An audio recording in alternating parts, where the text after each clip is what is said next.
My name is Robert McKenzie. I was the hero in The Hatchet Lady, the villain in Cubicle Chronicles Part 2, and for the last few years I've been flying below the radar, doing what I do quietly. I'm pretty sure you expect me to say, you know the rest. Truth is, there is no rest. Until now. I should have known Tom wasn't finished with me after the chocolate volcano incident. Some men can take a loss, laugh it off, and move on. Tom? Not so much. I've been in this office long enough to recognize the signs of a desperate man. Like Tom suddenly bringing coffee for the team. Tom doesn't even bring his own lunch, let alone share caffeine with the rest of us. That was a red flag. Best believe, there was no way I was drinking that coffee. Then, around 9:15, another flag. A co-worker who normally wouldn't even acknowledge I was alive came over with some urgent nonsense. Hey, Robert, can you come take a look at this file? Real quick? Now, I'm not IT. My entire job is avoiding eye contact and producing just enough results to keep HR from noticing me. So why this sudden crisis that needed me? Still, I went, because sarcasm doesn't excuse you from the social contract. When I came back, I took a sip of my coffee. For the first 10 minutes, life seemed fine. Then it hit. My stomach twisted, like the coffee had staged a rebellion. And not the quiet kind. No, this was the explosive cha-cha-cha kind. My body declared DEFCON 1 and issued an immediate evacuation order. By the time I hit the stall, it felt like my insides were trying to achieve orbit. And it wasn't just one front. I had liquid artillery firing from both ends. My booty burned like I'd just downed a family-sized bag of ghost peppers for a mid-morning snack. And my ding-ding felt like I was passing razor blades dipped in lemon juice. Too much too soon? Maybe. But I was there, so I get it. Sweat poured down my head. My face flushed red, if that's even possible. I didn't tell a soul.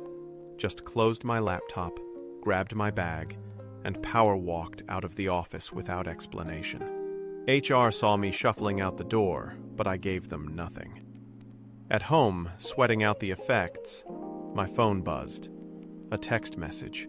A video of Tom putting something in my coffee. Another of him and his co-conspirator laughing by the coffee pot. Now, I could have taken that straight to HR. Got them both walked out in cardboard boxes before the week was over. But where's the fun in that? The next morning, Tom strolled up, smug as a cat in a bird sanctuary. He leaned in with that big, dopey grin and said, "Good morning, Winnie the Pooh." He dragged it out just to make sure I caught it. Then he sipped his coffee, loud enough to be picked up on sonar, and chomped into his sugar donut like he'd won a prize. That was his confession. I smiled back. Robbie Mac ain't no punk. What, no tasty cakes today? I asked. For a second, the smug cracked. Then he smirked and said, "I'm off the tasty cake madness," and walked away like he'd scored a win. I sat in my chair, still bubbling, and heard the words of Marcus Aurelius. What we do in life echoes in eternity. In other words, I'm all about that smoke. And we bout it on the 3rd floor. A few days went by, and I could tell Tom was nervous, like he was expecting payback, or at least an accusation that would land him in HR. But no, silence. And to Tom, the silence was deafening. Ladies and gentlemen, we were now in the eye of the storm, which meant it was about to go down. Tom, like clockwork, disappeared around the same time every day for his restroom break. 15, 20 minutes, gone. I can just feel your eyes of judgment on me. Anyway, back to the story. Last Thursday, I just happened to be in the restroom at the same time. That's when I heard it. From one of the stalls. "I watch gay porn. I watch gay porn." With all the shuffling and cursing, I could tell he was trying to close the pop-up, but it was only getting louder. Toilets flushed as people cleared out like it was a fire drill.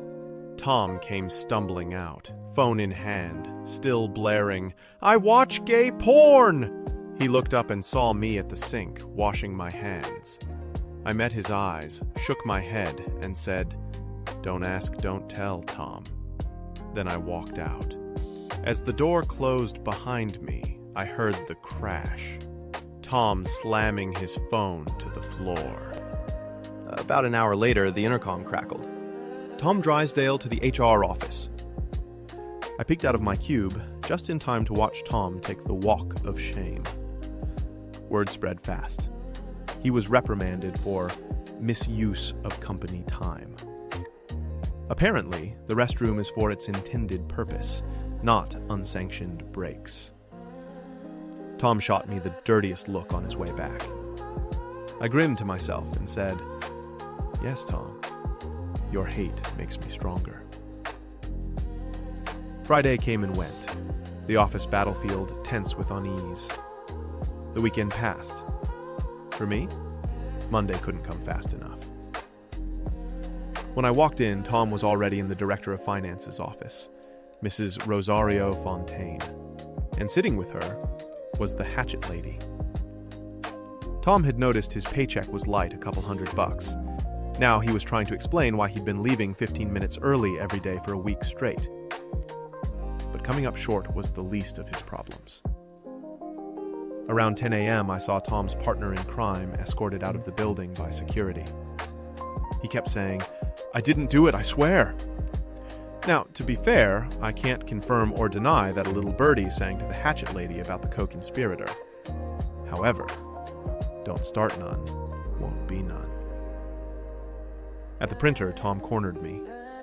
Coffee in one hand, sugar-coated donut in the other. His voice low. "I know you're behind this." I leaned in and said, "Now this looks familiar. Where have I seen this before?" Tom stepped back, bit into his donut. I looked over my shoulder as I walked off and told him, "You might want to get the time on your clock checked." Not 10 minutes later, I heard the cry, "No, not again!"